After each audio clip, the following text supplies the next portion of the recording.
What is going on, y'all? Welcome to another video. It's your boy Parrish, aka Big P, and this is Talking with P. Now, today's video is going to be on... Hang on. Okay. Today's video, I don't know why I didn't think it was recording.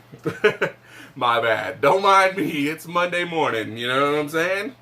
So, we are here, and we are with the shenanigans today, folks. Let me tell you. Today's conversation is going to be on bare knuckle boxing / backyard fighting. Now, we're going to talk about backyard fighting first, which coincides with bare knuckle. Let's rewind that. We're going to talk about backyard / bare knuckle fighting, both sanctioned and unsanctioned. There we go. Let's just clear it up like that. Now, as many of you know, I am a fan of Kimbo Slice. I'm a fan of Jorge Masvidal. I'm a fan of Level. If you don't know who he is, he was pretty hot back in the early 2000s. And they all came from unsanctioned backyard fighting. Dada 5000 is another one. A couple of others, you know. I've watched all kinds of backyard fighting over the years. I watch Street Beefs. If you don't watch Street Beefs, look into that. It's cool. But my thoughts on backyard fighting is, if it's going on YouTube, it's a great promotional tool.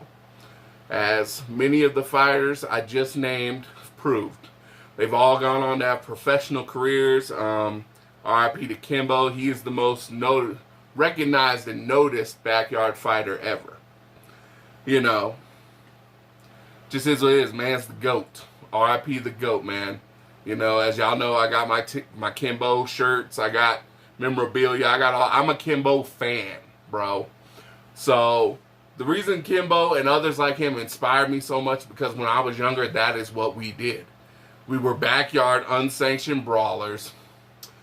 We'd shoot videos sometimes. None of them ever made it to YouTube, or they've been taken down over the years for the violent content or whatever. You know, it just is what it is. We were kids. We didn't think we were going to be getting money off it. We just wanted people to see. I have trained professionally in MMA. I lean more towards the boxing and kickboxing aspects than I do anything else. When it came to jiu-jitsu and wrestling and all that, I learned enough to where the level I was at with that, with just strictly MMA, I learned enough to where people at the same level as me or a little bit higher, I could still get up off the ground. That's about as far as my ground game went. My coaches used to be mad at me because I was never interested in anything else except I didn't want to submit you. I didn't want to do any of that. I didn't want to tussle with you, you know, roll with you and get on top, take them out. How do I get back to my feet so I can do what I do best? Now, all those years of training and brawling in the streets, of course, fighting. When I was a younger boy, fighting was, and I'm talking like 4 or 5, 6 maybe. I didn't want to fight anybody. I was terrified to fight. For lack of a better word, I was low-key a punk at that age. But the older I got and the more altercation I got into, I started to realize I have a natural knack for fighting. And it served me well over the years, you know. Then training and working on my skills, I just got better at it. But what came with that training was discipline. I started walking away from like street fights that, you know, I'm not talking about the backyard brawling we used to do, but just like a street fight with somebody had an issue, I started walking away from those at like 16. I try to talk it out with people. Still to this day, I will try to talk it out with you if we're in a street altercation. But back to the topic at hand. I love backyard brawling. I love bare knuckle boxing. I love legit sanctioned bare knuckle boxing. Now, I happen to feel like the best bare knuckle fighters come from a place where that is still prevalent, and that is in the UK. Britain, Ireland, Scotland, all those areas, they take bare knuckle boxing very seriously. And They have belts and everything, and they're sanctioned fighters. It goes on here in the UFC. There's a couple of organizations, you know, and I love those too. But if I ever got the chance to, like, if I wanted to legitimately get into bare knuckle boxing, I'd move to the UK. I feel like they have the best bare knuckle fighters in the world. And I feel like that would be dope. I'm 31 right now. So the actual thought of me, don't get me wrong, it's never too late to do something, especially bare knuckle fighting. That's not a long career anyway, unless you're just a beast, you know. The average lifespan of a bare knuckle fighter is probably 5 to 6 years, and I've still got probably 7, 8 good years left in me of that, but I'd have to be in dynamite shape before I did it. But I'd definitely head over to the UK and see what they're working with over there. Pro boxing, I respect it. I love it. Everybody knows I love the sweet science. I love it more than I love MMA, strictly because when it comes to actual hand-to-hand combat, I feel like most MMA fighters are lacking in that aspect. They have a lot of skills. That's the problem with mixed martial arts to me. There are too many skills involved. I'd rather be proficient at one particular skill than average at a bunch of different ones. I'm sorry. That's just my take on it. Don't get me wrong. I still love MMA. I respect MMA. I enjoy MMA. I enjoy boxing. I just like the sweet science more. That's all it is. Boxing is more enjoyable to me. I kind of just fell into the MMA. Boxing, I've always been around. Simple. But back to the just unsanctioned backyard stuff. It's fun. It's cool to do, but it's dangerous.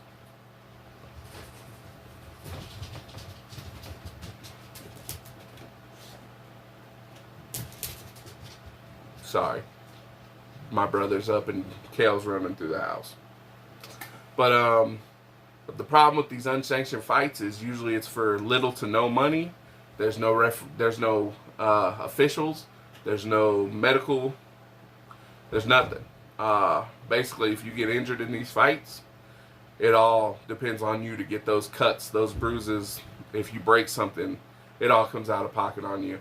That's one of my only issues with unsanctioned backyard fighting.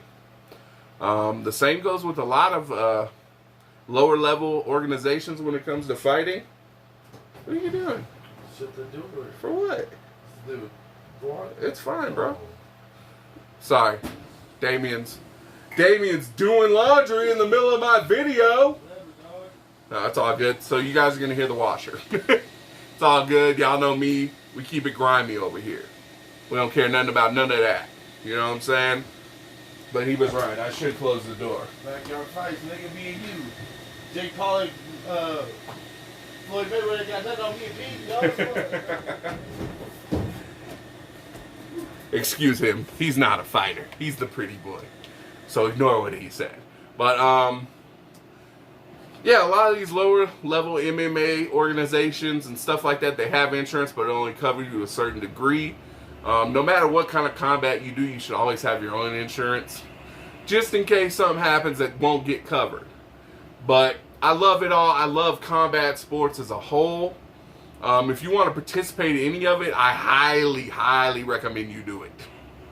And I highly recommend, if there's a link or you're fighting locally, or I want to know, I will come. I will pay to watch it. I love watching live fights. If I was in better shape, I'd say I'll fight somebody. But right now, I'm working on that. When I get comfortable in my own body again, y'all might want to look out for me being on YouTube calling people out. And I might film a couple of those fights. Unless I lose. Then it's getting deleted. Nah, I'm playing. Take the L's like a man. You take the dubs like a man. You know what I'm saying? There's nothing more pure than this right here. You know what I'm saying? It eliminates all the bullshit, all the doubt.